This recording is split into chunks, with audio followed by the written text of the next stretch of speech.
Very good. So we are now recording, and let's see, just looking to see what else we had here, anything else going on. And last week we had been discussing Genesis. We started into Genesis 1:26 through 28, the last part of chapter 1. And we had gotten into this portion of scripture here where we saw, and let me tilt my screen down a little bit because I'll probably be doing some writing. And we saw that, and we could go into the literal translation of this. Let me flip over to one other screen here. And the literal translation might go something like this. This is more of a descriptive literal translation. And as I mentioned to you previously, I create descriptive literal translations, which are for myself to help me to see things the way that they are built, the way God actually constructed the text. And you can see here in 126, and you can see these are what we call, and as Rebecca will be sharing with you probably next week, these are imperfect verbs. Let me get the writing going here. There we go. And you can see this was God saying, we will make. And it was something that had not yet happened. So he says, we're going to make it happen. And then he says, and they will have, and what they will have is dominion. And so he says, we will make human, Adam, humanity, if you will. And excuse me, we will make human, and as we have talked about already, in the image of us and according to the likeness of us. So he says humans are going to be in the image of God, and they're going to be according to the likeness of God. And as we have not delved into greatly, but this is obviously a reference. This is not God talking to multiple other gods, as some people have posited. This is God speaking within himself. Keep in mind, as we find later throughout the scriptures, that though God is one, and the Hebrew word is echad there, he is echad, he is one, he is a unity, but he is also three different persons in that one unity. And he manifests himself as Father, he manifests himself as Son, and he manifests himself as Spirit. And therefore, that's why we have this plurality in the we will make in the image of us and according to the likeness of us. So we have that plurality, but it's one God speaking, shall we say, among himself, if you will allow me to say it that way. And if you won't, you'll have to allow it anyway, because I've already said it. But be that as it may. And then he says they're going to have dominion. So they're going to have this authority in some way. And notice this authority, this dominion is going to be delegated by God. This is not man deciding what he's going to do and what he's going to rule and what he's not going to rule. This is God who has already decided, because you must keep in mind that which God reveals is what he reveals, what he says, what he does is a perfect expression of his person. And his person is absolutely unchangeable. He can never be false.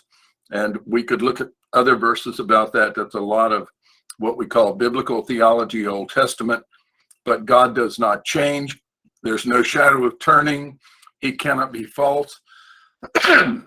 He's not going to be different in any way from who he is. He cannot do that. And just to let you know, that's one of the foundational concepts that decides how one is to read Romans 13:1, where some people say that that we are just we're just to submit ourselves to the higher authorities. So because there's no authority but of God, it's as though, listen for a moment. Think about the person of the Creator, who cannot change, cannot misrepresent himself, cannot be false in any way. And this Creator, according to the people who say, well, that verse says, you know, we're to submit ourselves to the higher authorities, and but because there's no authority but from God. Consider, listen to what you're saying when you read it in a certain erroneous way. There's no authority except from God. And these people take it that whatever authorities exist, that authority has been given to this individual or this group or whatever, as though God gave them that authority, and therefore you just got to submit to them. Well, when does God give authority to violate his person and his design? See, if God gives authority, to act freely within the criteria of his design. But at the moment anyone violates the criteria of his design, that person, that authority, is going to be subject to whatever criteria God has established for correcting that violation. But God does not say, okay, well, it's all right, yet thou shalt not lie. And then he says, well, except in some cases, and then I'm going to give you the authority to lie. That would be a change in God, and that would mean he does not exist. So when we have that kind of an idea, God does not give authority to violate the criteria of his design, because the criteria of his design have existed in him from before creation, and he does not change. They are all consistent. They are all in perfect conformity. And there's no giving authority to violate the design of God. And thus, in reality, when we think about this, when someone violates the design of God and thinks to possess the authority to do so, because God gave him the authority to do this thing that's totally contrary to what God has said, then that person actually has no authority to do what he's doing. He is in violation, and he's usurping to himself an authority which was never delegated to him. God does not give authority to anyone to violate his design. He has given the ability to violate his design. He gives us the opportunity to violate his design, but he does not give us or anything the authority to violate that design. And that's a very, very, very important point, and it's missed by most people, it seems like, that I deal with and do all this writing about God and about the scriptures. They don't seem to recognize that simple truth, that he doesn't change, he doesn't lie, he cannot be false, he cannot misrepresent himself in any way, or he's not God, not the God of the scriptures. So God delegates this dominion.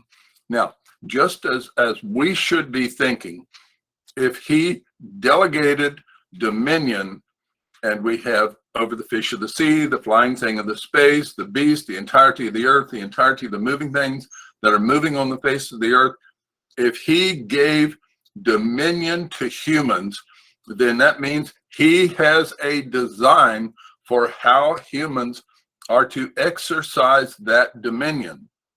Humans do not do do not have the authority to determine the bounds of their dominion in the creation. That dominion was given by the Creator, and it was bounded by his design. And thus, that's why we have to learn some of these things and know where the bounds of that design is so that we do not violate. So we, as humans, we have been made in the image of God according to his likeness, and we have dominion over basically the earth and all of the creatures and things in the earth. We do have that. Now, keep in mind, and I always think back myself to this one issue. I can remember a certain uncle that I had who was a Baptist preacher. And he loved that preeminence of getting up and just being able to preach and tell people everything and then say this and say that and go on and on. But then there was a side of him too that many of us saw, and it was just a little simple thing. It wasn't a big deal, but there was a kind of a harshness. There was something hard in him that just seemed out of place. And we all would remember it, all of us who saw it, and it never leaves your memory. We remember when the dog that they had at his house, and the dog's name was Scruffy. And so there was old Scruffy, and old Scruffy, he was good for nothing but being a pet. That's all he was. And he looked kind of scruffy too. But Scruffy would be lying outside the door on the porch, but he wouldn't go lie somewhere out of the way. He would lie somewhere near the door or where you're going to be walking when you go in or out. And I can remember the times that this uncle would be going in or out, and Scruffy would be lying there, and he would just, everything else is going normal, and then he sees Scruffy and get out of the way here, get out of the way, and he would kick the dog with his foot, and often it was a kick in kind of in the belly area or something like that, and the dog would and let out the yelp because it hurt, and then the dog would move. I can tell you it would move. But we all thought, and I can remember my aunt saying, why do you have to do that? Why don't you just move him or something, like do something else? But why do you have to kick him and hurt him to get him to do this? And my uncle could never see it. But when you think the tender mercies of the wicked are cruel. And you look at that, and you always wonder, why was this man who was supposed to be a representative of God in the pulpit, why did he have this cruel side to him that he seemed never to accept the fact that it was wrong? He had dominion over the dog. He had authority over it. He's a human, and that's just a dog. That's just an animal. And he exercised the dominion according to his own ideas about it. But my uncle was wrong, and I can tell you it was obvious to everyone who saw that when that kind of incident occurred, that my uncle was in violation of the design of God for his relationship to that creature. You see, it's not just when God said that humans will have dominion, they're going to have an authority. And by the way, he built into humans that sense of authority that they would need to do this function of their creation. God did not build dominion in and then say, well, you all figure out what it means to have dominion. God built into humans everything that they needed, and was built into them perfectly to accomplish everything in his design, including exercising dominion over the fish of the sea and the flying things of the air and the beast and the entirety of the earth and everything that moves on the face of the earth. That was given by God. But it was not given by God for humans to determine the bounds. God set the bounds of propriety in every relationship that exists. It's a word we call chesed, H-K-E-S-E-D, chesed.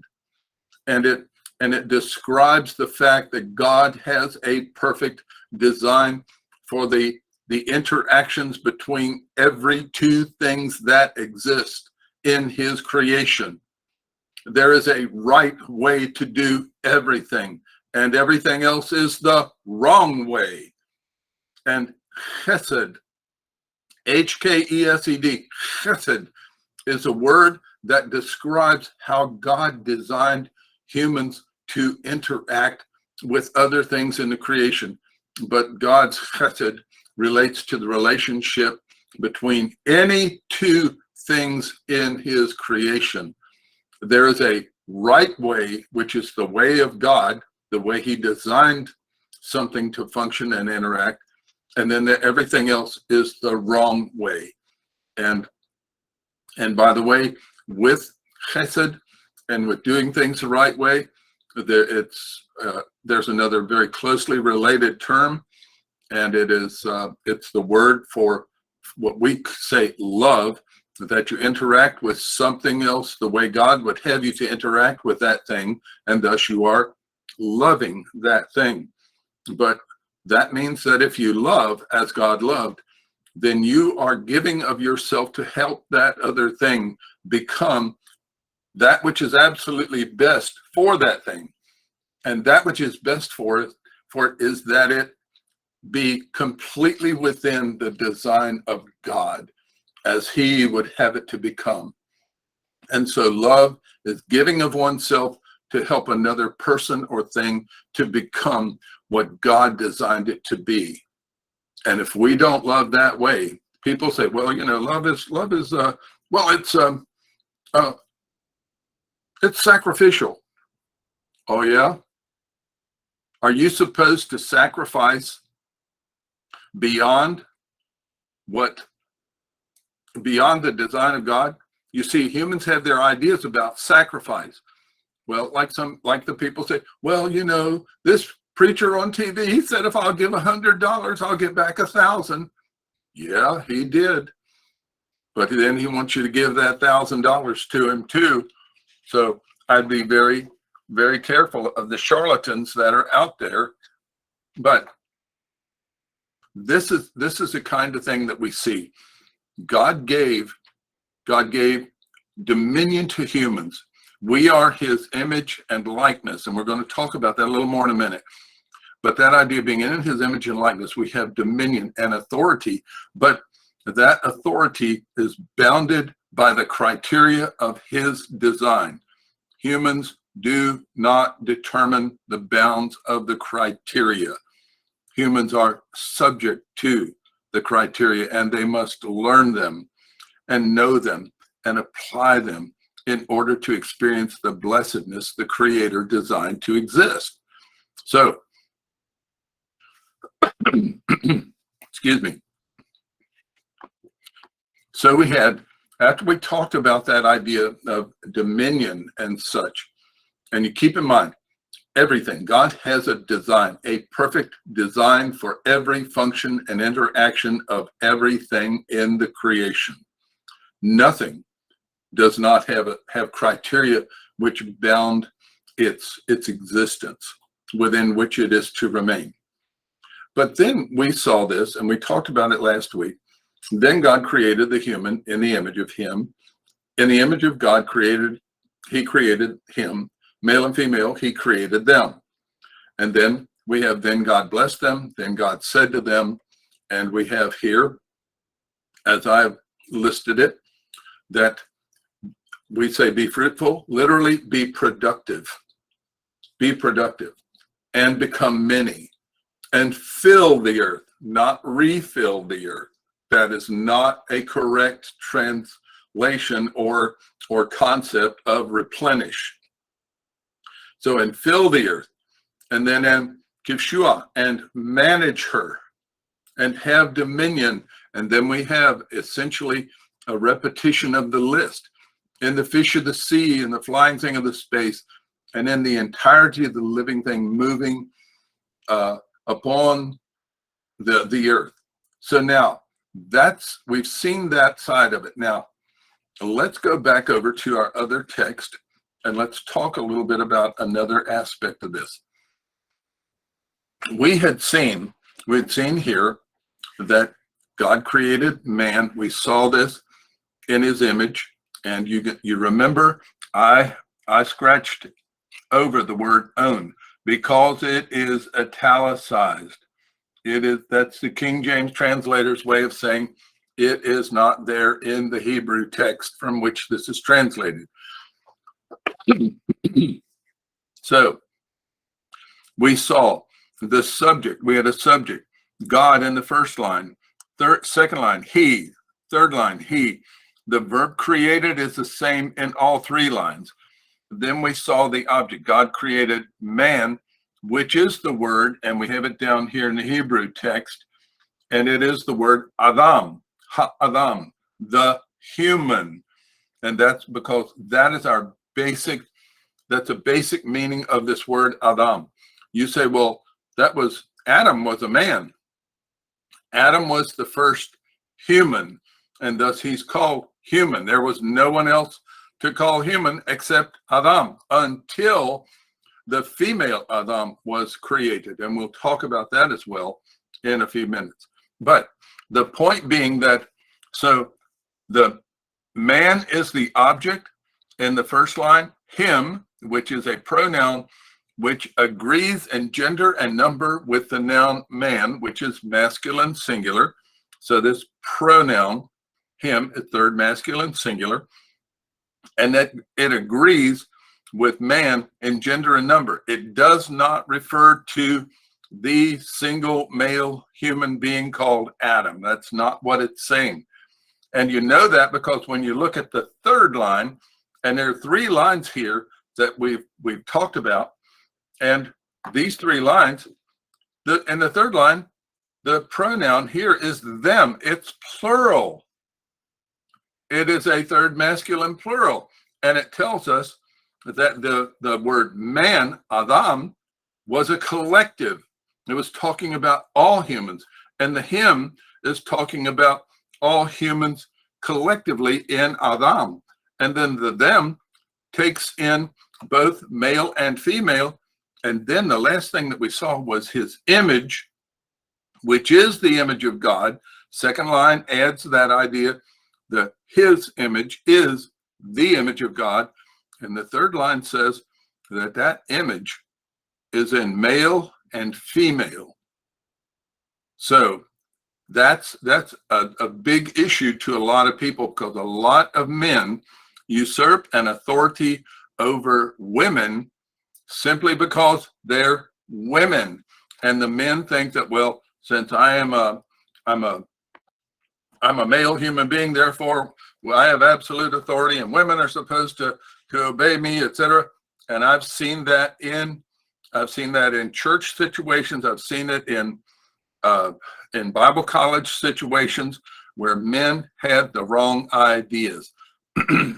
So now let me ask you, I do not recall if we that we got into the analysis that I have written down here. Do you recall that, Rebecca? Did we get into this analysis last week at this point? Well, I don't think we did. I think we only got as far as noting the parallel structure. That's what I was thinking. So, all right, very good. Let's follow with me just a little bit here and think about this. Genesis 1:27 is the 27th verse of all of Scripture. This makes it some of the very earliest revelation of God, revelation given to and recorded by Adam, the first human, some 6,000 years ago. As such, this verse contains foundational revelation. Think about it. We run through these verses of Genesis 1 so quick, we read through them and we say, yeah, man, we believe it. Oh, yeah, I take all of that to heart. And we don't even know what they say. And listen, I submit to you, we have this weird little saying that we have in our circles very often. And people will say, well, I don't know what it means, but I believe it anyway. I got news for you. If you don't know what it means, you can't believe it anyway. You may think you believe it, but you've got to know what it means in order to be able to cause it to be firm to yourself. That's one of those little humanisms that we've built into our quote unquote belief system, and it's wrong. It is not of God to say that kind of thing. And if we say we don't understand, then we need to be seeking understanding. So, also, because this is ancient revelation from God and not a production of man, it must be interpreted according to the structure and word meanings which God used when he gave it to man. The structure of the verse, with its three very similar statements, is obvious to even the casual reader in English, but the significance of this structure is seldom recognized and appreciated. So now keep in mind, the verse is comprised of three distinct statements or lines, each of which is a complete clause. And you think about a clause has a subject and a verb in it. Many times the verb is understood, but it still has a subject and a verb in each clause, and each of which says virtually the same thing as the other line. Think about it. So God created man in his own image. In the image of God created he him, male and female created them. Sounds like he's saying basically the same thing, just three different times. And it's like, well, God must be redundant. If you hear somebody say something like that God was just redundant in what he did, and if he doesn't mean that redundancy is an absolutely perfect expression of God, then you get away from that guy, because he does not know God accurately. God is not redundant in any kind of negative or in any kind of a demeaning fashion. When God says something, and he says it as he does here, it's basically the same thing in three different ways. That means those three statements are intended to be used together. Notice, following where we were reading, God specifically designed this similarity into the verse in order to signal a reader that he had invested more into the words than was apparent if they were treated as three individual standalone narrative statements. He designed the similarities to signal readers that the three lines of the verse are specifically structured. We would call it poetic, but not according to the modern concept of poetry. The Creator had designed this type of specifically structured writing and had built it into his first two humans as part of their perfect linguistic ability. Now listen, catch what I just said there. This is in the 27th verse of all Scripture. This same kind of structure occurs in the second verse. That's Genesis 1, verse 2. And the same kind of structure exists there, perfectly, specifically structured to communicate and for the lines to relate to one another. And when you realize, if you accurately assess when this was written, and you come to the conclusion, as I have and some others, that these words were actually written by Adam, the first human, and they were recorded by him, then you begin to realize that this poetic structure is not a device of man. It is a device, a linguistic device that God built into his first two humans. So, following the reading there, the Creator had designed this type of specifically structured writing and had built it into his first two humans as part of their perfect linguistic ability. And they were to use that ability to comprehend not only his communications with them, communications which began just after he brought them into existence, and hopefully we'll get there today, but also their communications with one another and with all future humans. For his first two Adams, this language and their ability to use it was an integral part of their aboriginal existence. That means from their very absolutely original existence. And they, in perfect accord with his design, would transmit that language and linguistic ability to their descendants. In this manner, they could record aspects of their perfect knowledge, both in their perfect alphabetic writing and in other written forms, in order to transfer that knowledge, including their direct communications with the Creator, to the generations to follow. This was the design of God, and Adam and Eve would do it well. So now, what we had here was this parallelistic writing structure. It's often now referred to as ancient Hebrew poetry, but it might be more accurately described by the name ancient Hebrew parallelistic writing. Big word for describing this. But this is an essential element of the scriptures, which God built into them to reveal himself. This kind of writing, this parallelistic writing, does not exist only in what we call the poetic books, which would be Job, Psalms, Proverbs, Ecclesiastes, Song of Solomon. We classify them that way. In fact, there are some parts of the book of Job that are not written in this structure. They're written in regular narrative format. But the rest of the book is that way. Psalms is almost totally, Proverbs totally, Ecclesiastes, and then you go to the end, Lamentations and stuff, and you say, wow. But that's not the end of the parallelistic writing, this poetic structure. The book of Isaiah is almost totally written in poetic structure. Just what we call the book of Hezekiah at the end of about 36 through 39, chapters 36 through 39 of Isaiah. That's that text there. It's narrative. But the rest of the book is written in poetry. We love we love Isaiah 53 and many of the other references and things. It's all written in this parallelistic structure. There's so many things that are never brought out by preachers of the poetic scriptures because they do not seek to read the poetic scriptures as God intended them to be read, as God built into them. And so it's very highly significant that we see this writing structure and we interpret it, read it as he intended. So let's say, so farther down then. So we're down here to about, we're down about this point. So these lines were to be interpreted and applied according to his parallelistic design and not as narrative or prose. The parallelism also signifies that God built specific interrelationships into the verse, interrelationships between the lines and between the corresponding grammatical elements in the lines.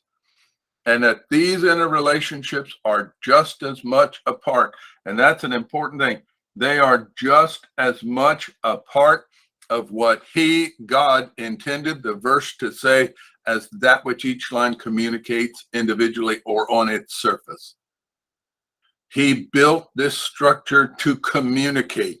He did not invest so much of his scripture in poetic structure in this ancient parallelistic writing. He did not put it that way for us to just say, well, we'll just interpret it the way we want. You see, there's another one of those boundaries. God built the boundary. This is the way he gave his scriptures.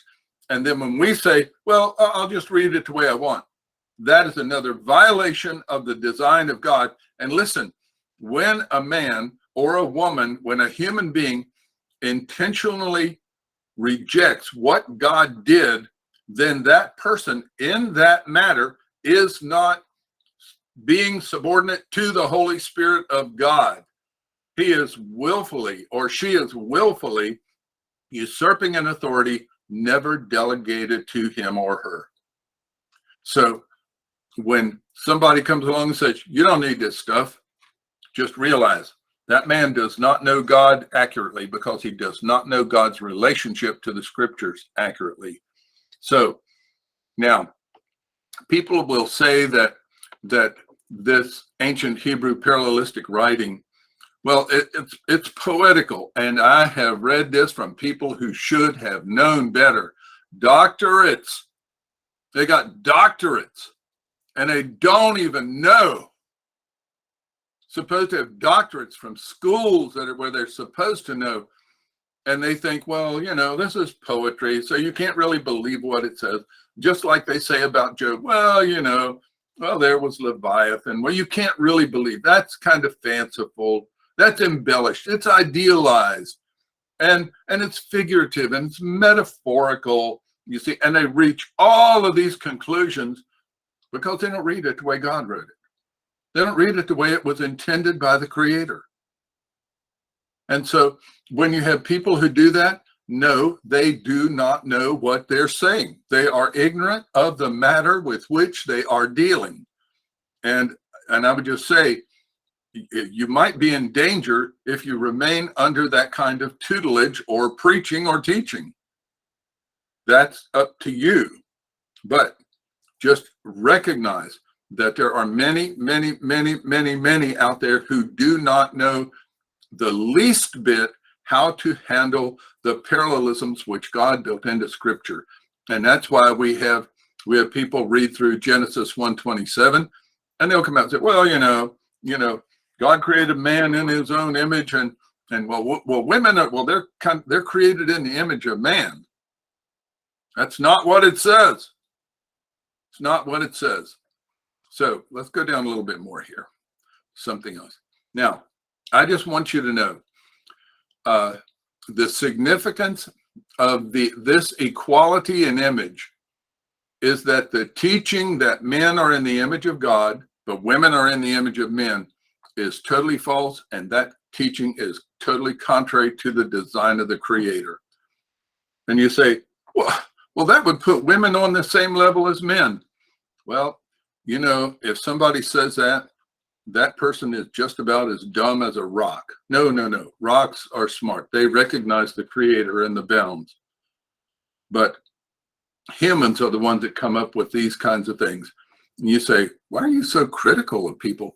Because violations of God's design for how you read and understand his scriptures lead to violations in human existence, and violations lead inexorably and inescapably to destruction in the lives of humans. And so I will not acknowledge someone as being knowledgeable when he doesn't even recognize what God has said accurately. So, and I know that makes a man, like we used to say, early to bed, early to rise makes a man healthy, wealthy, and wise. Well, if you say the things like I have said, it will make you so. People don't like you because they don't want to know God. They just want to do what they're doing. They got a job. They're pastor. They're an evangelist. They're a Bible college teacher. And it's too much trouble to have to learn more. It's too much trouble to have to dig into the depth of what God built into his scriptures. So what they do, they don't do anything.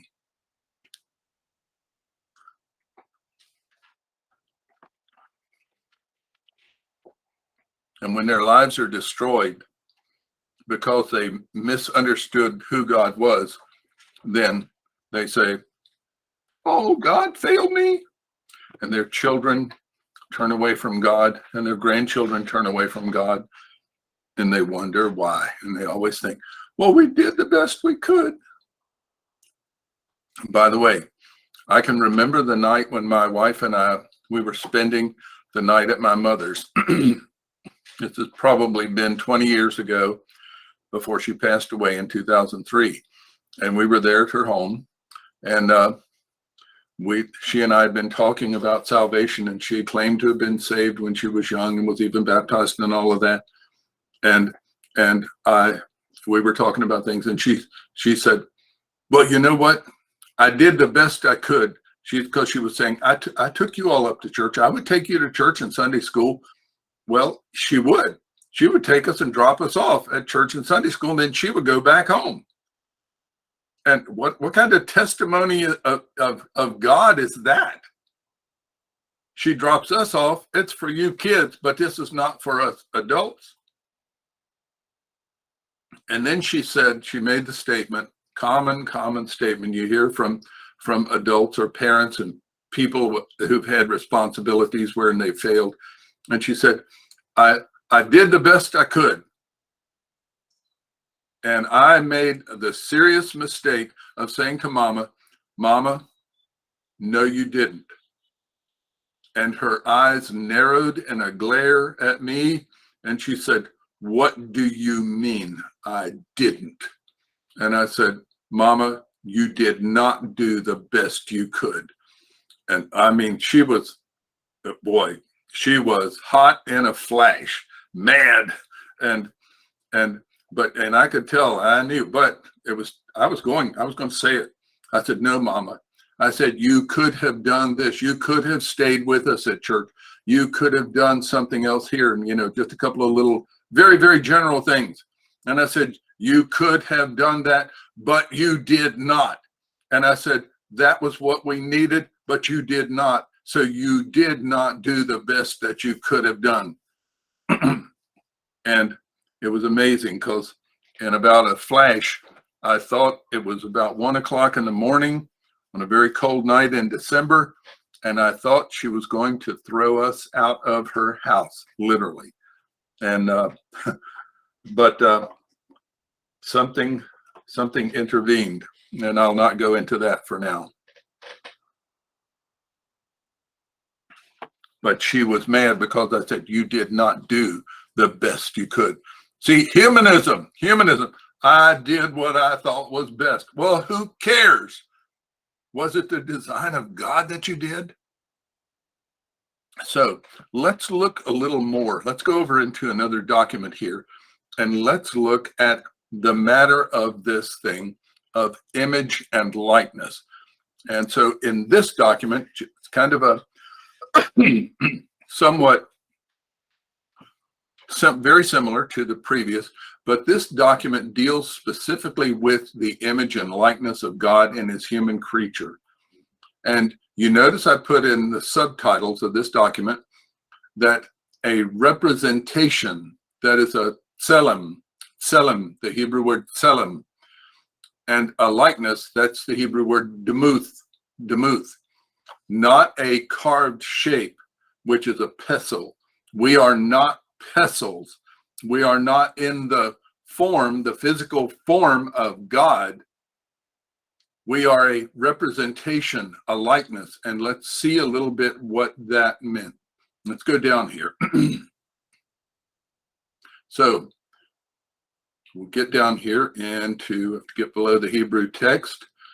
And now, the word translated image in the Genesis passages is the Hebrew word tselem. That's a TS. That's a tzadeh is the Hebrew letter for those of you who've been in the Hebrew lessons before. And so this is the Hebrew word tselem, a tzadeh. And so you can see the Hebrew word there for those of you who would like to know that. It's a word which carries the basic meaning image or representation, because an image is something that is a representation of something else. Thus, its primary significance is that the thing described as a tselem is in some way a representation of something else. Though it can refer to a physical object, just as an idol functions as a physical representation of God or a God, the physical aspect of tselem is not its primary significance. Other Hebrew words are also translated image, and these tend to focus more on the manner in which the image is produced. that is focusing on the concept that the tselem was formed, whether it was carved or hewn, or even molded in some way. So this idea of tselem. So the difference in focus between representation and manner of forming can be seen in the wording of the commandment recorded in Exodus 20, verse 4, where God prohibited, notice, he prohibited the making of graven images. In that text, the Hebrew word for image is pesel. It is not tselem. It's the same word used to describe the action of Moses in hewing the tablets of stone for the commandments. Both tselem and pesel can be used in a good or bad sense, dependent upon the item being formed and its purpose. When God formed a tselem, keep this in mind. When God formed a tselem, that tselem was a perfect representation of whatever he intended it to represent. So it's not a matter. You don't get to decide, well, I'll just represent God any way I want. I'm in his image, so I'll represent God the way I want. No, you don't do that. But when he makes a tselem, he made it to represent whatever his intention was. It's going to be perfect. When he created his human creatures as tselems of himself, now keep this in mind, both the male Adam and his female counterpart, his woman, were perfect representatives of their creator's person and nature. Certainly, they did not and could not in any way replace his infinite person in his interactions with his creation. They were finite, limited human creatures whom he had created specifically, not to replace him, but to function and interact with all else in creation in ways, now keep this in mind, they were to function and interact with all else in creation in ways that perfectly reflected not only the supremacy of his person, that is not man's, but God's, and nature, but also his, not man's, but God's, his personal relationship with every being and aspect of his creation. So humans then are representations of God in a way not found in any other created being. That's what sets humans apart from all the other animals. We have many characteristics, many functional actions with regard to how we do things and how animals do things, and they're very similar from animals to humans. But animals, no animal was ever built and created and brought into existence in the image and likeness of the creator. Only one, and that was the Adam, the human. And that image and likeness is in both males and females alike. So humans then are representations of God in a way not found in any other created being. Though each entity of creation possesses a will, that will is defined and limited by the criteria of the creator's perfect design. See, we do have a free will. We have a free will within the criteria of the creator's design, within the bounds of his design. But we do not have a free will to step beyond the bounds of his design. That is violation. That is what we call sin. And you notice I don't use the word sin as much because too many people have their own idea what sin is. The creator himself possesses a will. But now listen, what's the will of the creator? His will is a free will, a will that's free to act in any way in accord with his person and nature. In other words, the will of God never violates his person and nature. It's always in accord with who and what he exists. Humans, too, possess the same free will. We have a free will, allowing them to act in any way in accord with their person and nature, just like God acts in accord with his person and nature. That's what we are designed to do. But the difference is that humans are not the creator, they are created beings. That is, they are beings which were brought into existence by the Creator for specific functions and purposes. Thus, the Creator not only created them, he established within the bounds of his perfect person, because his bounds do not exceed his perfect person, but within the bounds of his perfect person, a specific set of criteria for human functions and interactions, just as he had established for every other thing in the creation.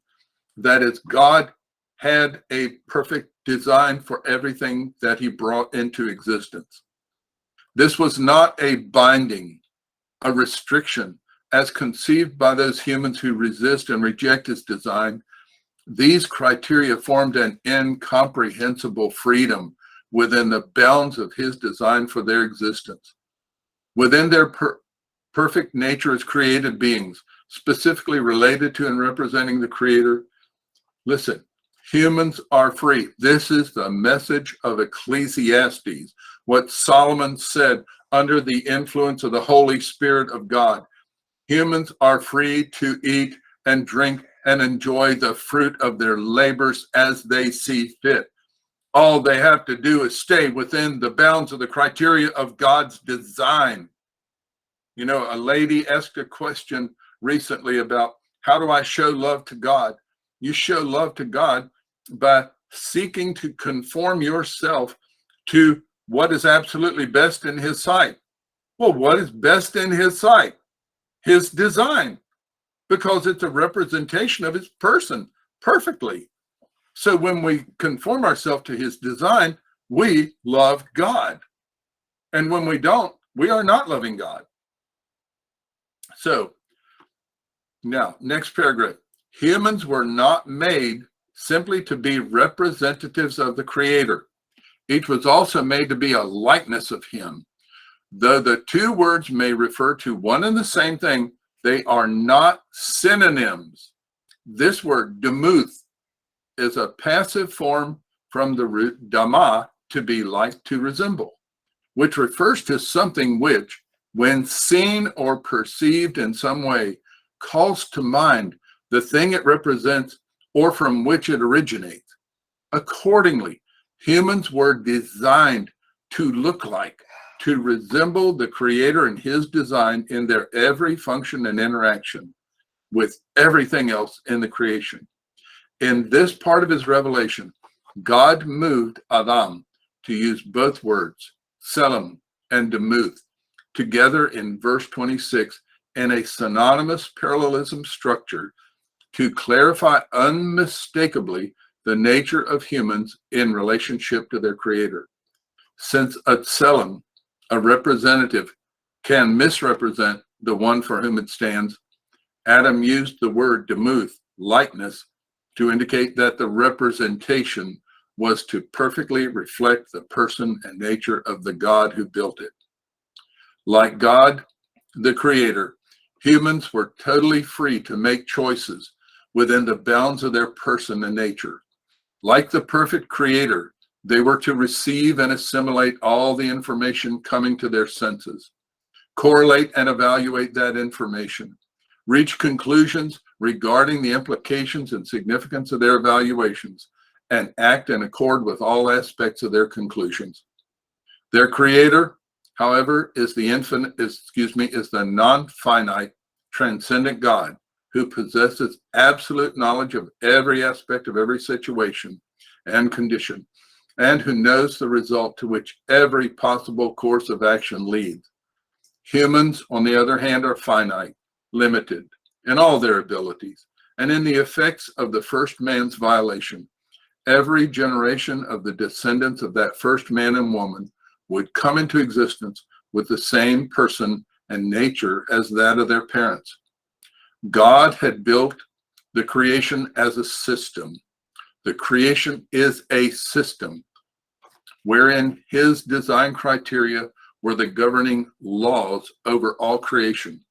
And he had built that system to include effects related to conformity or non-conformity to his design. When Adam conformed to God's design, God's system brought the good, the positive effects, which he, the creator, had built into it. But when Adam violated, God's system brought the bad, the negative effects, which he had also built into it.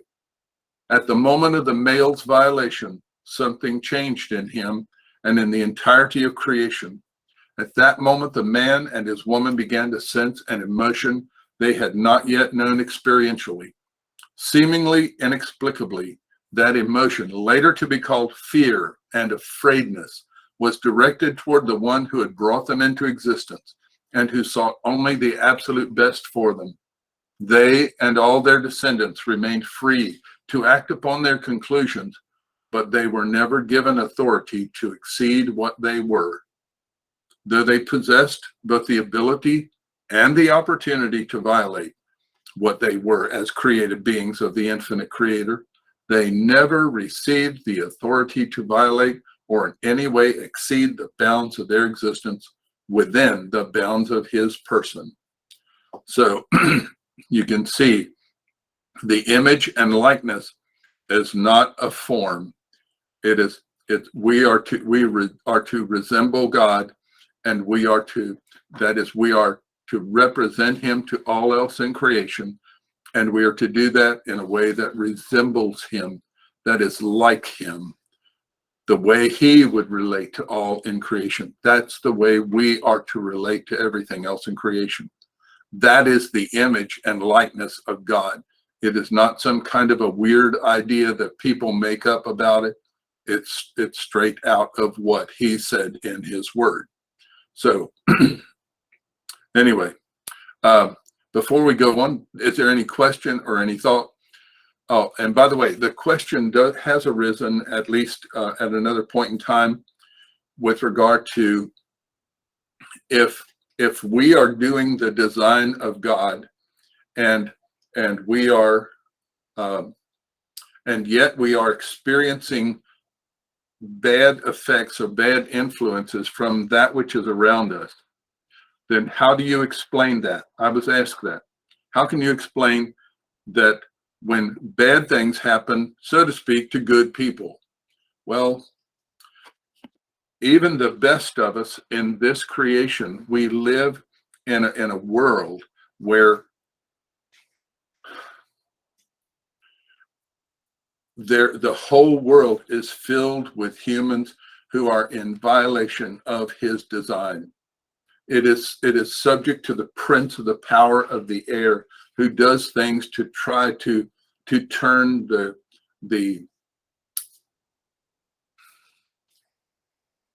shall we say, to turn the knowledge of God into something that is not valuable, that's not good, and tries to undermine and to mislead and everything.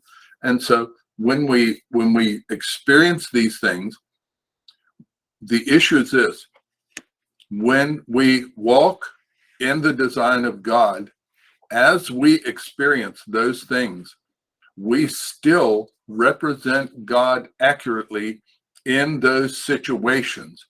And that is exactly what those situations need in the most valuable sense.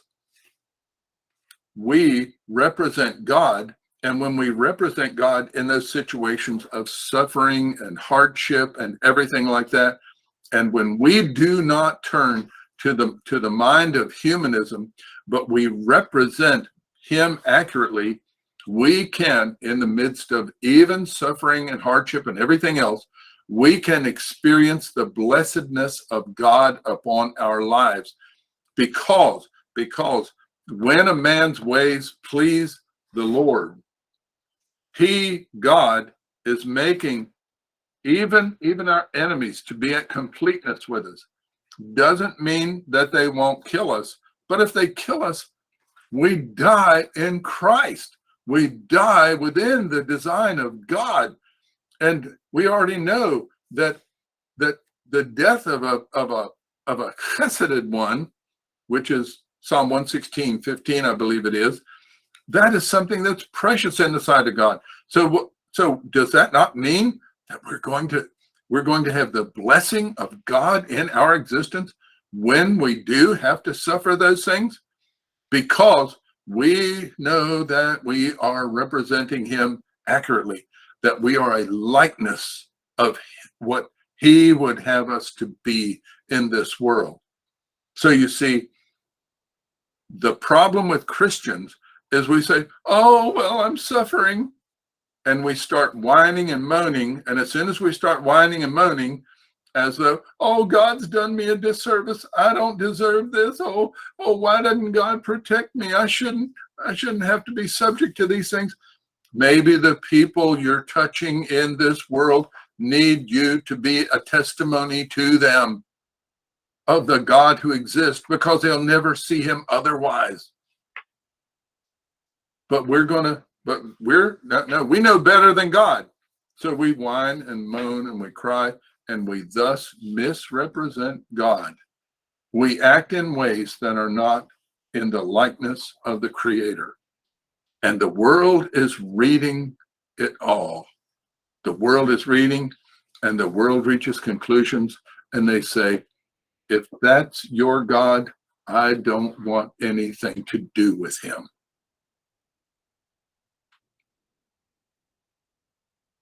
Any thoughts, questions, remarks?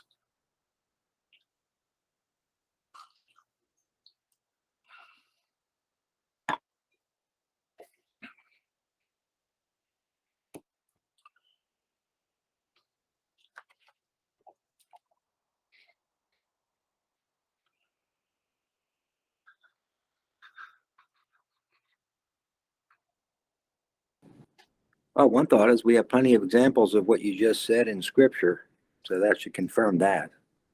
Oh, yes. Such as Joseph, first one that comes to my mind. Oh, yes. And he even, we even have the statement there, Stephen, that he even told his brothers, you meant it for evil, but God meant it for good. Yes.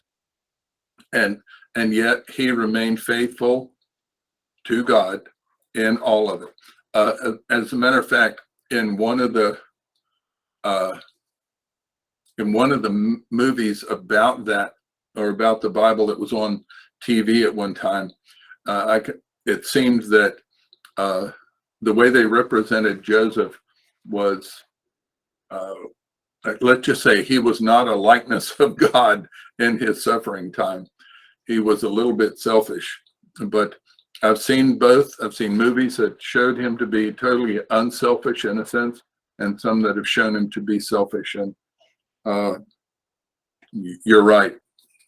That is a totally clear example.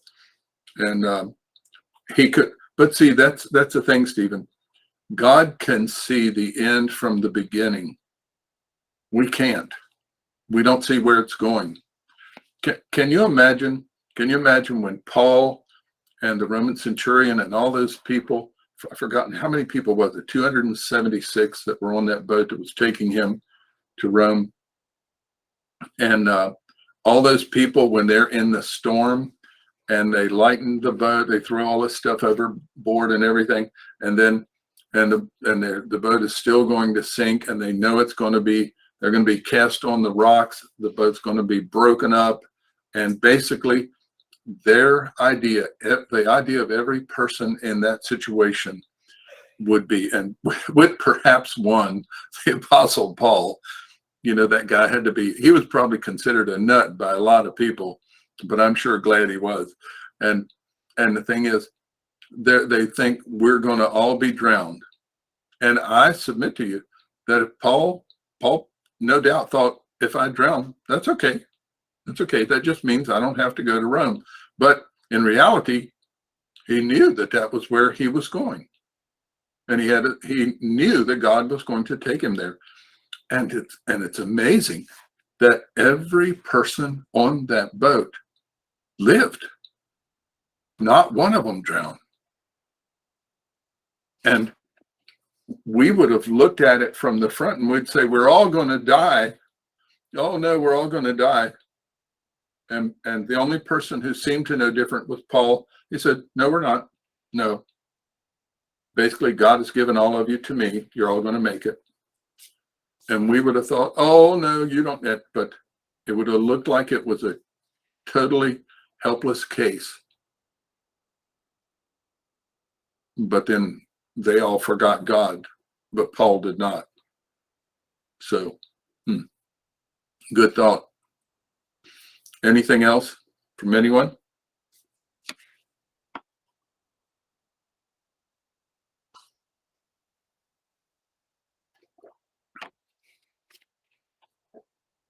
Okay, let's go just a little bit farther in this text. And we will talk more about blessing, and especially in relationship to cursing next week. But look at verse 28. And in my descriptive literal translation, and as a matter of fact, let's go back to the other one. That will be just fine. I think it's on this one as well.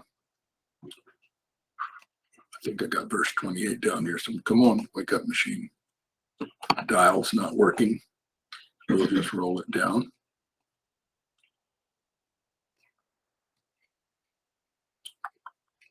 There's 127 and 28. It's another. By the way, that just to let you know, there's a literal, I have here a literal comparison of Genesis 1:27 and 28 to Genesis 5:1 and 2. The similarity is striking, but you can see. So 27, then God created the Adam in his image. In the image of God, he created him, male and female, he created them.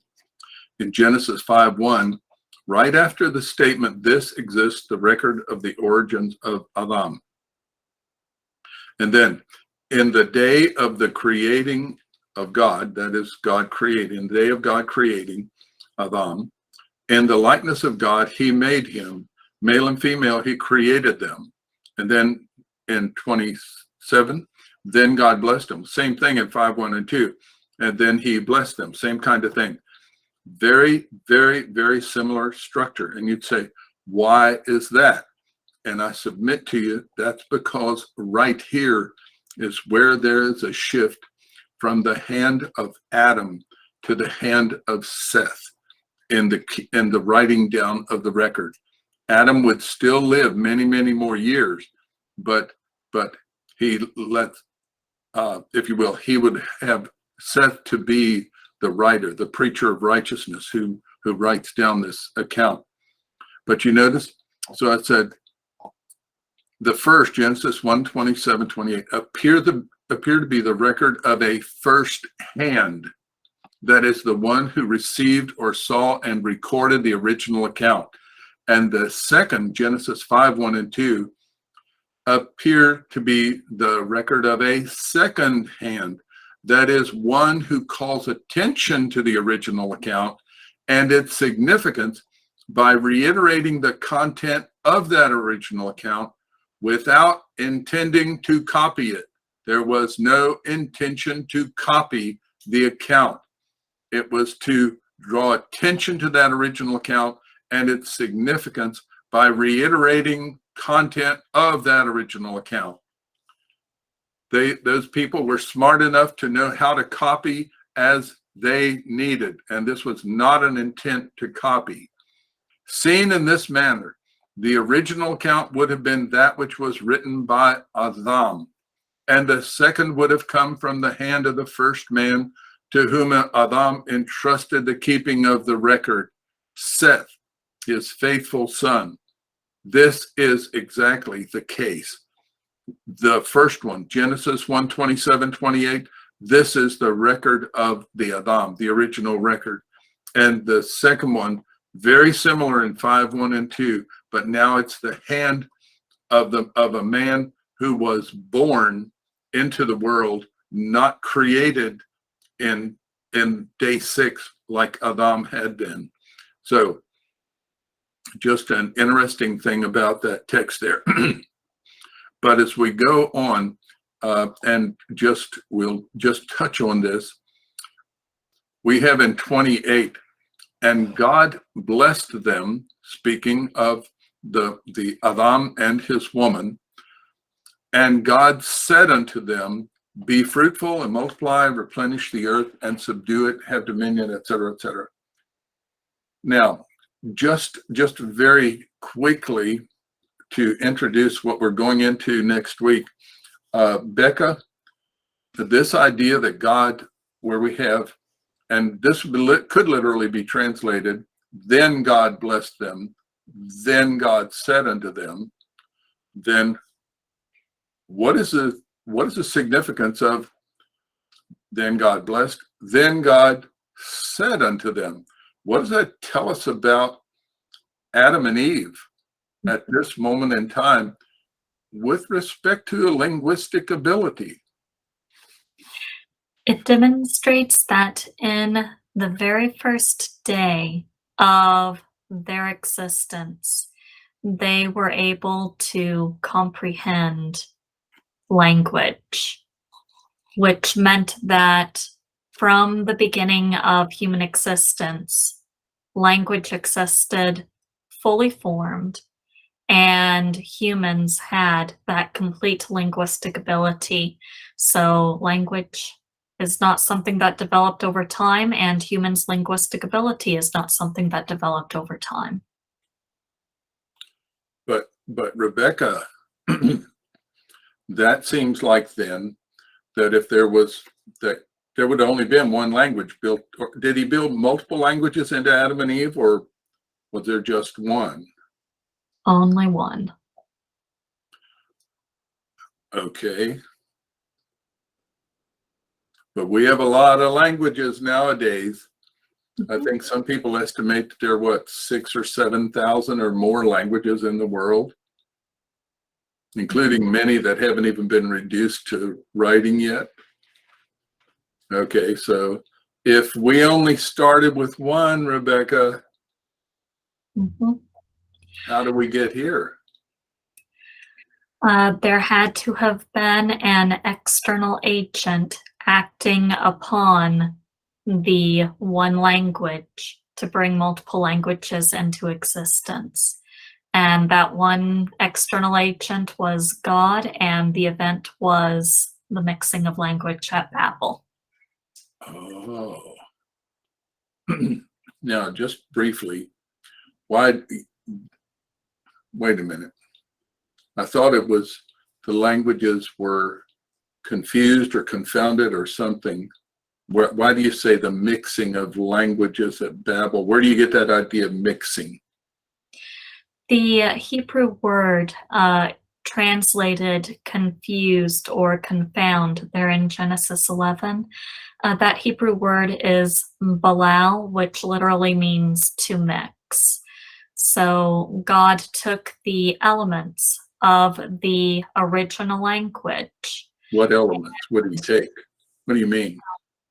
So all of the consonants and vowels, the parts of words, the words themselves, the rules that governed the order of the consonants and vowels, word parts, and the words themselves, and changed the relationship of those elements to one another, and in that way brought into existence about 70 languages, as far as we can tell from Genesis 10. And then those languages, then as they intermingled with one another, developed into other dialects. I guess they would probably, as people would spread on the face of the earth, and there'd be little isolated groups of people here and there, that sometimes those languages would kind of morph into a different language or something like that, depending on just that particular people group. Yeah. So morphing into different languages, but even then, just taking, for example, the different English dialects that we have, Australia, South Africa, Britain, different regions of the United States, but they're still Southern. Southern. Bostonian. Hmm. Wow. So, okay. So I guess we need to talk about that a little bit more and see, because if God said to them, then that means God knew that they would understand. He didn't say, okay, now you all listen, I'm going to teach you a language. He just speaks to them. So if they had a linguistic ability from the beginning, kind of makes me wonder, as we were talking about earlier at church, then why didn't these people write anything? But we'll talk about that more next week. So Genesis 5:1. all right, very good. We're going to stop there then today, and